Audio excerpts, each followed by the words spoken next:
আমি মাকে ছেড়ে আর পুতুল দিকে ছেড়ে এ বাড়ি থেকে কোথাও যেতে চাই না। কারণ আমার সত্যি ভাবলে না ভয় বুকটা কেঁপে ওঠে যে আমি যদি এ বাড়ি থেকে চলে যাই তোমরা মায়ের আর পুতুলদের কি অবস্থা করবে। অনেক কষ্ট সহ্য করেছে মা, অনেক কষ্ট। কষ্ট কাকে বলে এত কষ্ট করেও মা বুঝতে পারেনি। আর সেই কারণে না মায়ের আচার ব্যবহার এতটা তিক্ত হয়েছিল। কিন্তু এখন মা জানে মুক্তি কাকে বলে, তাই তার ব্যবহারেও বদল এসেছে। শোনো, তোমরা শুনে রাখো, দুই ভাই কান খুলে শুনে রাখো, মা না আর ওই শেকলে বন্দী হতে চায় না, বাধা পড়তে চায় না। মায়ের চেয়ে মাসির দরদ বেশি। মায়ের জন্য দরদ একেবারে উঠলে উঠছে না। হ্যাঁ, তা হয়তো উঠছে, কিন্তু মায়ের থেকে মাসির দরদ বেশি কিনা সেটা আমি তোমাকে বলতে পারবো না। এটা বলতে পারি যে একটা মেয়ে হয়ে একটা মেয়ের দিকটা বুঝতে পারি। তোমরা সেটা কোনোদিনও বুঝবে না, সে তোমাদের মাই হোক কিংবা দিদিই হোক। যাই হোক, শোনো, খাবার দেওয়া আছে, খেতে হলে খাও, না হলে বলো, খাবারটা তুলে রেখে দেবো। কি কি? এই তো বললে খাবে না, এখন বুঝে শুনতে খুব খারাপ লাগছে? আচ্ছা, কি আশা করছো বলো তো তোমরা? তোমাদের পায়ে ধরে বলবো যে এসো গো খেয়ে নাও? না গো, সেটা তো করতে পারবো না। খেতে হলে খাও, না হলে ছেড়ে দাও। এই খুব বার বেড়েছে না? ভীষণ বার বেড়ে গেছে, মেরেই ফেলবো আজকে, আজকে মেরেই ফেলবো। এই কি হয়েছে বলতো? ওই যে ডিএম ম্যাডাম, ওই ডিএম এর কাছে গেছে তো। ডিএম ম্যাডাম নিজে শ্বশুর বাড়ির লোকেদের একেবারে শেষ করে দিয়েছে, তছনছ করে দিয়েছে। এখন এই যে একে পেয়েছে, একে এখন ইন্ধন জুগিয়ে যাচ্ছে। শেষ করে ফেলবো আজকে, লাঠিটা শেষ করে ফেলবো না করে শেষ করে ফেল না। তোকে তো এমনিও নাকে দড়ি দিয়ে ঘুরিয়ে যাচ্ছে। ওই ডিএম এর অফিস পর্যন্ত টেনে নিয়ে গেছে। লাঠিটা কোথায় গেল? তো স্কুলে পর্যন্ত গেছে, তো চাকরি খাওয়ার হুমকি দিয়েছে। মেরে ফেল, তাও তুই চুপ করে বসে আছিস। তুই মারলে তো কেউ দেখতে যাবে না, কোথাও লেখা থাকবে না। মার, মেরে ফেল। শেষ করে ফেলবো আজকে।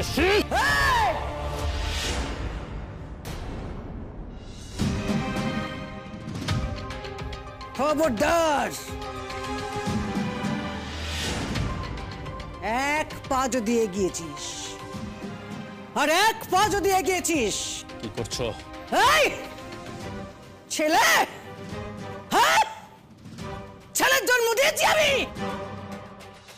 মা, কি করছো মা? মা, কি করছো?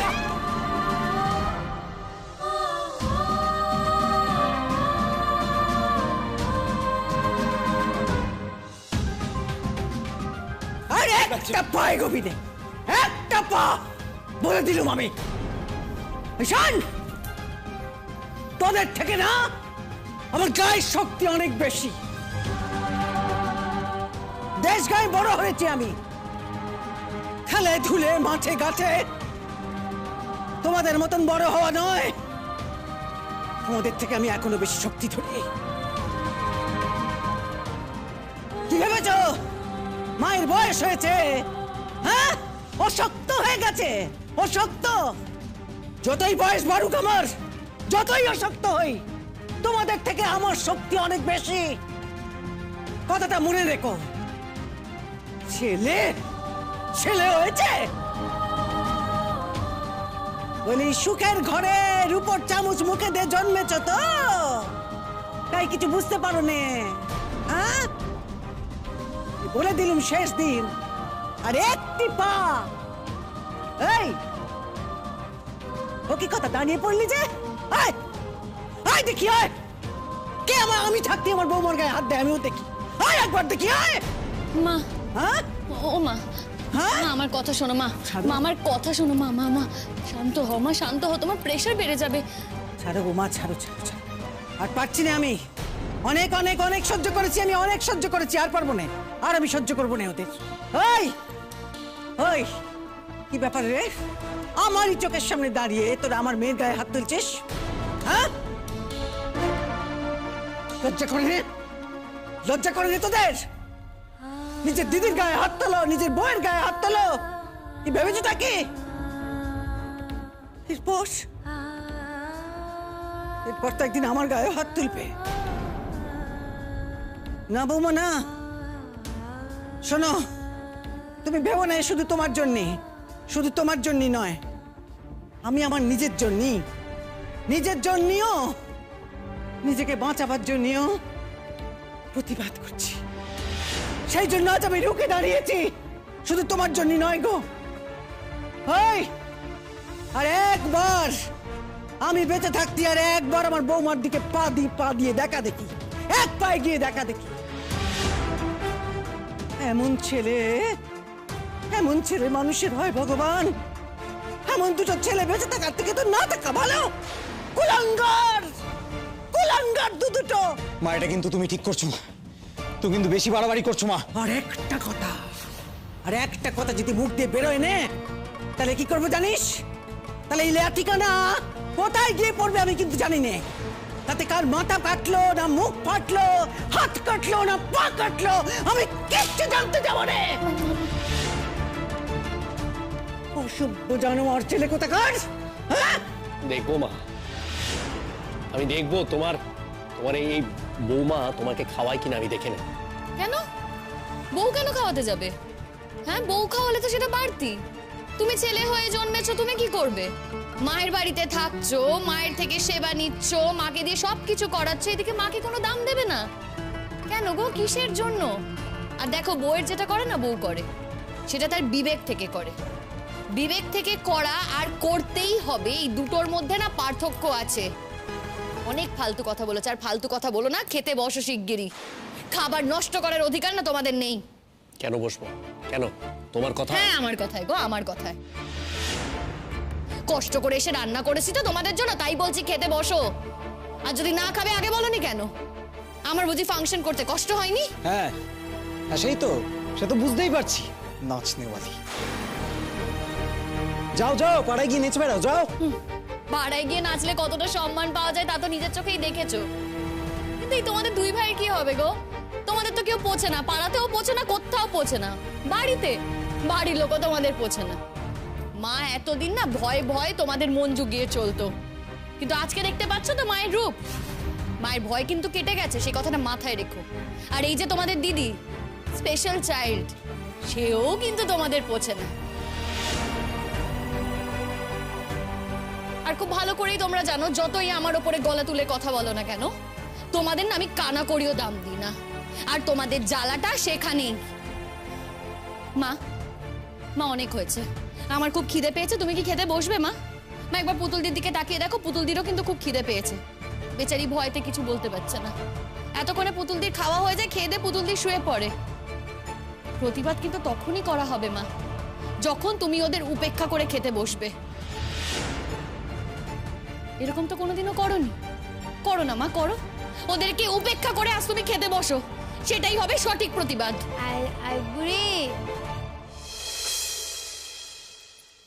বুড়ি চল না রে, আমার খুব খিদে পেয়েছে, অনেকক্ষণ থেকে খিদে পেয়েছে। তুই তো কিছু খাসনি বল? আমার অনেকটা হতচ্ছাড়া খবর পাওয়ার পর থেকে তুই তো কিছু মুখে দিসনি। তারপরে ফাংশনে গেলুম, তারপর কত কিছু সময় গেল না, অনেকক্ষণ খিদে পেয়েছে। তো একটু ভালো করে খেয়ে নে দেখি, নলে গায়ে শক্তি পাবে কি করে? তুমি যে বলো বউ দেখবে, সব কিছু বউয়ের উপর ছাড়া হবে নাকি? হ্যাঁ, তোকে তো বেঁচে থাকতে হবে বউর সাথে মিলে। তো দুজন মিলে আমাকে বাঁচাবি। হ্যাঁ, চা খেয়ে নি খেতে পেয়েছে। বলিও কি কথা? দুজনে মিলে আমাকে বাঁচাবি? হ্যাঁ,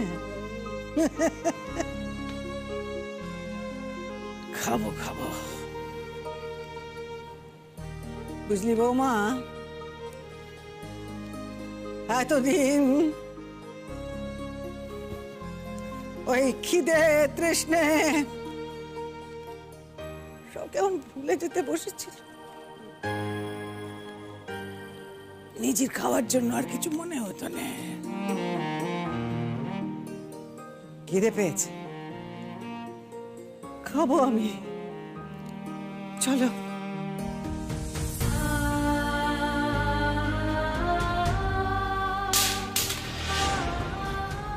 চলো মা, চলো খাবে, চলো। এসো পুতুলদি, খেতে বসো।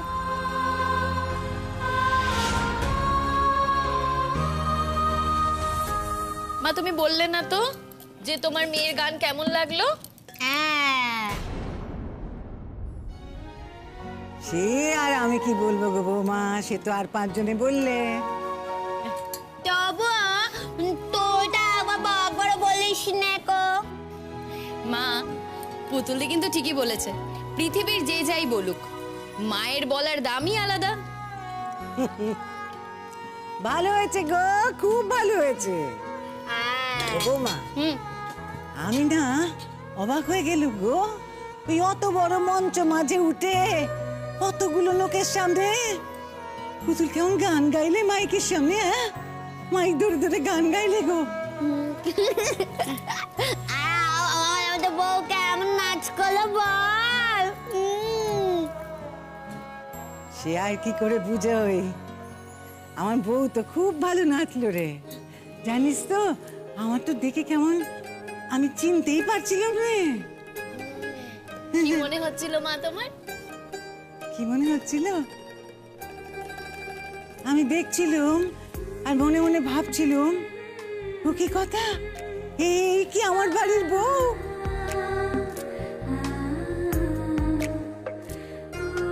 আর আমার গায়ে না, সারা গায়ে কেমন কাঁটা দিয়ে উঠছিল তো। খুব ভালো হয়েছে, খুব ভালো হয়েছে, তোমাদের সকলের গান খুব ভালো হয়েছে গো বৌমা। শোনো, আমার কিন্তু একখানা কথা আছে, এরপর থেকে তোমরা যেখানে যেখানে ওই ফাংশন করতে যাবে আমাকে কিন্তু নিয়ে যেতে হবে, এই বলে দিল।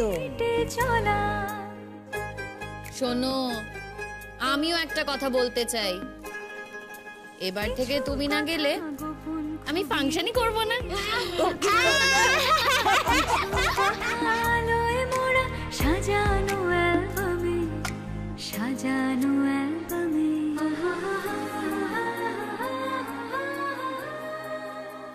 যাক, আমাদের দলের রেজিস্ট্রেশনটা করতে দেওয়া হয়ে গেছে, সেটাই সব থেকে ভালো। তবে কি জানো তো, ওই যে ডকেট নাম্বারটা দিয়েছে না, সেটা দিয়ে কিন্তু আমরা অন্য অন্য জায়গায় প্রোগ্রাম করতে পারি। একটা কাজ তো হয়ে গেল বল, অনেক দিনের স্বপ্ন ছিল যদি কলকাতায় কোনোদিন প্রোগ্রাম করতে পারি। সত্যি? আরে কেন পারবে না? আরে আমি যে স্কুলে নাচ করতাম সেখানে তো প্রোগ্রাম করানো হয়, আমি ওদেরকে বলবো যাতে আমাদেরকেও প্রোগ্রাম দেয়। জানো তো, ওরা না আমার নাচ খুব ভালোবাসতো। আমি যখন নাচের স্কুল ছেড়ে দিলাম, স্যার তো খুব রাগ করেছে, দুঃখ পেয়েছে। মানে রাগ করেছে বলা ভুল, আসলে কি জানো তো, দুঃখই পেয়েছে। সেটাই তো স্বাভাবিক, তুমি এত ভালো নাচ করতে, তুমি যদি ছেড়ে দাও স্যারের খারাপ লাগবে না? কি করব বলো তো সুচরিতা দি, মেয়েদের জীবন। এই যে দেখো না, তুমি এত ভালো গান গাইতে, তুমি এখন গান গাও না কেন? আমার কথা বাদ দাও, আমার কি আর তোমার মতো সাহস ছিল শিমুল? আর তারপর বোঝোই তো, মেয়েটা হয়ে গেল, পায়ে বেড়ি পড়ে গেল। চুপ করো তো, একদম ওকে পায়ের বেরি বলবে না। তোমার বাচ্চাটা ছিল বলে এত প্রতিকূল পরিস্থিতির মধ্যে দাঁড়িয়ে তুমি শক্ত হয়ে রয়েছো, এটা একবারও ভাববে না? হ্যাঁ সেটা ঠিক, টুইঙ্কেল না থাকলে যে কি হতো আমার। সেটাই তো সুচরিতা দি, তাহলে এই কথাটা কেন বলছো? আজকে ও যদি তোমার জীবনে না থাকতো, তুমি একটা নিষ্ফল জীবন কাটাতে। তুমি আজকে তোমার বাচ্চাটাকে বড় করতে পারছো, এটাই তো তোমার সব থেকে বড় শক্তি, বলো? আসলে এর আগে এইভাবে ভাবতেই পারিনি কোনোদিন, ভাবার সাহস পাইনি, সুযোগও হয়নি, মন মানসিকতা কোনোটাই ছিল না এইভাবে ভাবার। তুমি আসাতে অনেকটা পজিটিভ এনার্জি পেয়েছি।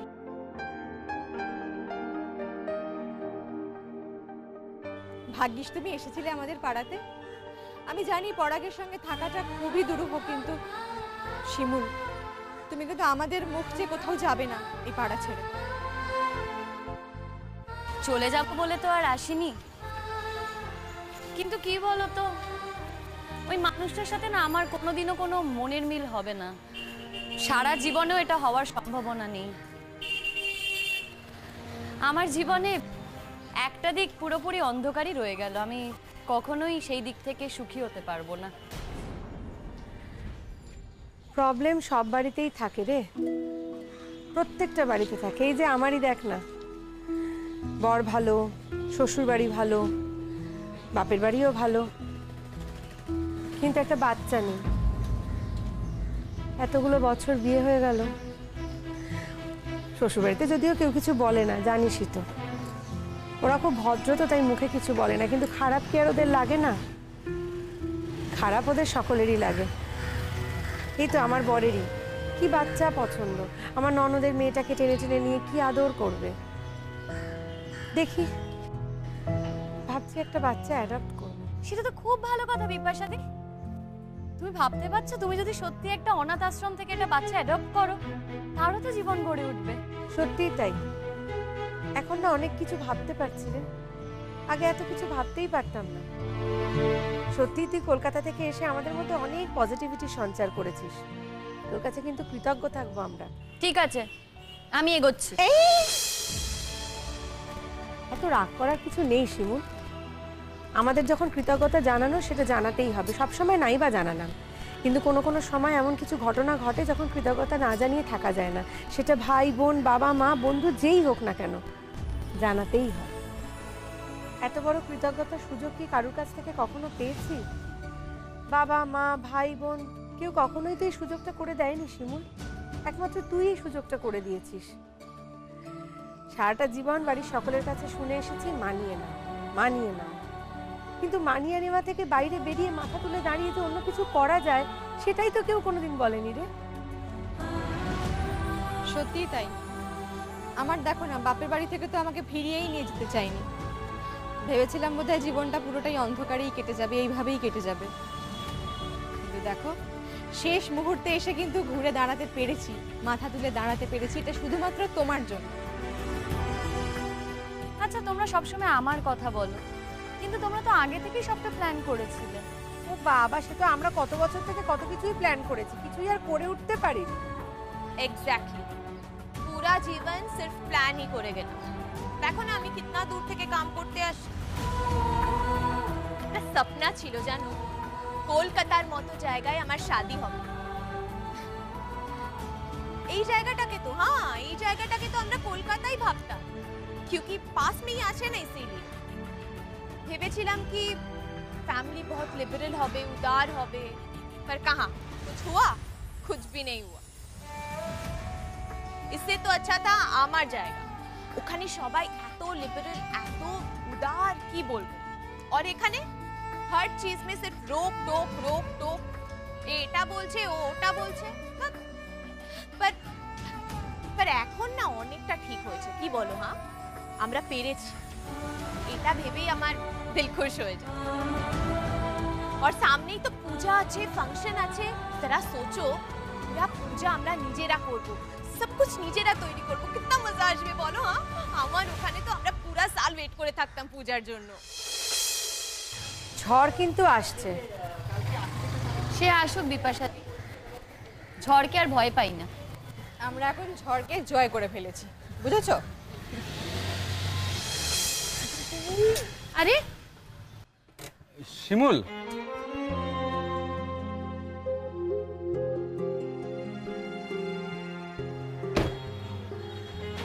কি রে তুই এখানে? হ্যাঁ, কলকাতায় এসেছিলাম একটা কাজে। আমার শ্বশুর বাড়ির পাড়ার সব দিদিরা, বিপাশাদি, সুচরিতা দি আর অশীর্ষা, উনি শতদ্রু। ও, আপনি শতদ্রু? কেন, আমি এত বিশেষ কি করে হয়ে গেলাম? মানে বিশেষ হয়েছেন তার নিশ্চয়ই কোনো বিশেষ কারণ আছে। আপনাকে কেন্দ্র করে কত ঘটনা ঘটে গেছে, আপনি কি কিছুই জানেন না? আপনাকে তো ওরা হিরো বানিয়ে দিয়েছে। আমাকে হিরো বানিয়ে দিয়েছে?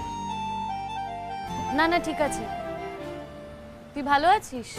আচ্ছা, তুই কি আমাকে চলে যেতে বলছিস? আচ্ছা, আমি কেন বলতো তোকে চলে যেতে বলবো? তুই তোর রাস্তায় যাবি, আমি আমার রাস্তায় যাব। আচ্ছা, আপনাদের সাথে তো প্রথম আলাপ হলো, তো সেই সুবাদে একসাথে একটু চা তো খাওয়া যেতেই পারে। না, তার কোনো দরকার নেই, আমাদের তাড়া আছে। এগিয়ে দেবো। হ্যাঁ, এতটাও বদল করতে চাই না আমরা। একটু কথা করতেই পারি, কেন গো সুচরিতা? শিমুলের বন্ধু যখন আমাদেরও তো বন্ধু, সেই সুবাদে একটু চা খেতেই পারি, কি আছে? হ্যাঁ চলুন তো চা খাবো। আর ও তো বলছে এগিয়ে দেবে, এগিয়ে দিতেই পারে। বিপাশাদি প্লিজ। নেই নেই, আমিও চা খাবো, আমারও খুব চা খেতে ইচ্ছে করছে। ঠিক আছে, তাহলে তোমরা বরঞ্চ চা খাও, আমি এগোই? এই তুই ঢং করিস না, এক কাপ চা খেলে কি এমন ক্ষতি হয়ে যাবে রে? আগের দিনের ঘটনা তো সবই জানো, তারপরও এসব কথা বলছো। সেই জন্যই তো প্রতিশোধ নেব। একসাথে সবাই মিলে চা খাবো, তারপর শতদ্রু আমাদের ওই বাড়ি অব্দি এগিয়েও দিয়ে আসবে। আমি দেখবো কত দূর কি হয়। কেমন আছিস তুই? দিব্যি আছে। শোন, এই সোজা সাপটা মিথ্যে কথাটা না বললেই পারতিস। তবে একটা কথা বুঝতে পারছি, তুই যুদ্ধটা জয় করেছিস। আমরা আছি না, युद्ध না করে যাবে কোথায়? युद्ध তো জিততে भी হবে।